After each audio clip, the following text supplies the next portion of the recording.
안녕하십니까. 공병호 TV의 공병호입니다. 곽상도 전 국민의힘 국회의원이 50억을 받은 것과 또 권순일 전 대법관이 50억을 받기로 약속한 것은 비교할 수 없을 정도로 사안이 다릅니다. 권순일 전 대법관의 사후 뇌물수수 의혹은 바로 국가의 기강 자체를 흔드는 아주 큰 대형 사건입니다. 그리고 당시 이재명 후보 무죄 판결과 관련해서 5대5의 팽팽한 그런 양분되었던 그런 무게추를 바로 김명수 대법원장과 권순일 씨가 무죄 쪽에 섬으로써 7대5로 이재명 후보의 정치적 생명을 살린 사건입니다. 이것은 대단히 중요한 그런 사안입니다. 지난해에 부산지방법원 부장판사를 끝내고 변호사로 활동하고 있는 김태규 변호사가 권순일 전 대법관의 재판글에 대한 이야기를 털어놓았습니다.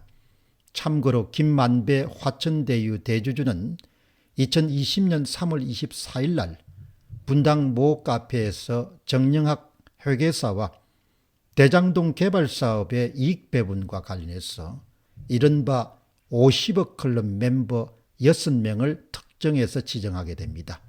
곽상도, 박영수를 포함한 그리고 권순일 씨가 들어가 있습니다. 6명의 실명은 모두 다 공개된 바가 있고, 그러니까 권순일 씨에게 50억 원을 사후적으로 제공하기로 그렇게 약조한 것으로 보입니다. 김태규 전 부장판사이자 변호사의 주장입니다. 권순일이 건재한다는 것은 법조인들이 대한민국을 망쳤다는 정좌입니다.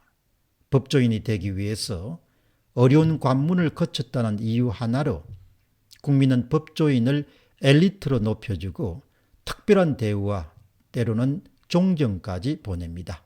국민의 후한 대접으로 특권의식을 가진 법조인들이 국민 앞에서 법을 비틀고 법을 흔들어서 현혹하며 법을 핑계로 선동을 일삼아 대한민국을 망쳐왔고 현재도 망치고 있습니다. 법의 요체는 공정에 있습니다. 법조인은 당연히 공정을 전제로 논리를 전개해야 하는데 권력이 있으면 법리를 조작하고 사실을 왜곡하기를 주저하지 않습니다. 그러면서도 여전히 국민에게는 특별한 존재로 여겨주기를 강요하고 있습니다. 법조인들이 이 같은 뻔뻔하고 상식에 어긋나는 짓이 얼마나 국민에게 염증과 피로감을 유발하는지는 단지 양쪽을 모두 쳤다는 이유로 검찰총장이 불과 수개월 만에 유력 대선 후보가 되는 이변을 보아도 알 수 있습니다. 공정의 잣대가 구부러진 대표적 사례가 바로 권순일 전 대법관에 대한 처리입니다. 권력의 그림자가 어른거리니 분명한 위법의 흔적이 보이는데도 불구하고 그는 여전히 건재합니다. 한순간 허무하게 죽어버릴 뻔했던 여당 대선 후보의 정치 생명이 권순일 전 대법관을 통하여 깊은 상고 끝에 새로운 생명을 얻은 탓이라고 봅니다. 권순일 전 대법관이 건재한 이유는 딱 하나입니다. 살아있는 권력이 연장될 기회를 준 공로로 그 권력의 비호 아래에 있다는 점입니다. 양성태 대법원장은 직권남용을 따위로 구속되고 수개월의 옥고를 치른 바가 있습니다. 50억 클럽 의혹에도 건재한 권순일의 차이는 그에게는 이미 죽은 권력과의 인연밖에 없었다는 것입니다. 권순일에 대한 의혹에 관하여 그동안 언론을 통하여 밝혀진 내용만을 모아서 한번 정리해 보도록 하겠습니다. 첫째, 이재명 후보의 공직선거법 위반 혐의에 관한 상고심 재판에서 대법원 내부망에 무죄 취지의 연구보고서가 등록되지 않는 이례적인 업무 형태가 나타난 점입니다. 둘째, 권순일이 전원합의체 심리 과정에서 주심이 아님에도 불구하고 무죄 결론을 주도한 점입니다. 셋째, 화천대유의 대주주 김만배는 자신의 배임 기소와 관련해서 당시 이재명의 지시를 따른 것이다 이렇게 진술한 점입니다. 넷째, 이런 김만배가 권순일의 재직 당시에 8회에 걸쳐서 권순일 대법관실을 방문한 기록이 확인된 점입니다. 다섯째, 김만배의 방문 일자가 이재명 사건이 전원합의체로 회부되거나 최종 선고 일자와 밀접하게 연관되어 있는 점입니다. 여섯째, 권순일은 김만배와 자주 접촉하였으면서도 자신은 이재명 사건과 관련해서 요약보고만 봐서 화천대유를 모른다고 진술한 점입니다. 일곱째, 권순일의 이런 진술과 달리 자신의 저서에는 이재명 지사의 사건이 자신이 처리한 중요 사건으로 소개되고 있는 점입니다. 여덟째, 퇴직 이후에 특별한 일이 없으면서 화천대유로부터 월 1,500만 원이라는 고액의 자문료를 받은 점입니다. 아홉째, 이른바 50억 클럽 인사 중에 권순일의 이름이 분명히 포함되어 있는 점입니다.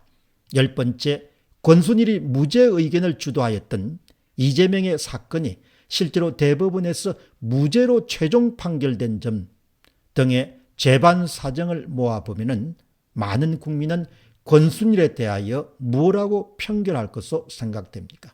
일반 국민은 위에서 나열한 많은 사정 중에 한두 가지만 있어도 판사의 심정에 유죄로 걸려들어서 실행을 각오해야 하는 경우가 다반사입니다. 반면에 권순일의 유죄는 권력을 가진 여당 대선 후보의 정치적 정당성을 흔들어버릴 위험이 있었기 때문에 권순일은 여전히 건재합니다. 이 정권이 사법적해한 명분으로 칼부림을 할 때는 영장 자판기로 전직 대법관까지도 잘도 구속영장을 발부하더니 권순일에게는 구속영장 말도 못 꺼내고 그나마 압수수색 영장조차도 2차례나 기각되었습니다. 수사는 끝없이 늘어지고 검찰은 수사 중에 또 일부를 떼서 경찰에 넘깁니다. 법원이고 검찰이고 권순일에게서 뭐가 나올까를 걱정하는 딱 그런 그림입니다. 양승태의 거래는 적폐들의 더러운 재판 거래이고 권순일의 재판 거래는 정권 재창출에 꼭 필요한 아름다운 재판 거래라 취급도 그리 달라지는 것입니다. 이거라도 인정하고 솔직해지자 정작 법조인들에게서 공정 따위가 없다. 법조인으로서는 정체성을 잃은 자들이 나라를 심히 망치고 있는 중이다. 이것이 지난해에 부산지방법원의 부장판사를 끝으로 지금은 변호사로 활동하고 있는 김태규 변호사의 죽비 같은 그런 질타입니다. 권순일 씨는 재판 거래를 했다고 봅니다. 거액을 받기로 하고 재판 거래를 한 겁니다. 이것은 우리나라 사법 역사상 거의 초유의 사태입니다. 특히 현직 대법관이 사후 뇌물을 약속받고 특정 인물에 대한 무죄 선고를 한 것은 일어났을 수가 없는, 절대로 일어나서 안 되는 그런 사건입니다. 그는 대전 고등학교를 졸업했고 1958년생으로 서울대 법과대학을 졸업했습니다. 현재 대한민국을 엄청나게 어렵게 하고 있는 많은 법조인들은 불행하게도 서울법대 출신들입니다. 우리는 그가 재판 거래로 반드시 실행 선고를 받기를 바랍니다. 공병호 TV의 공병호였습니다. 감사합니다.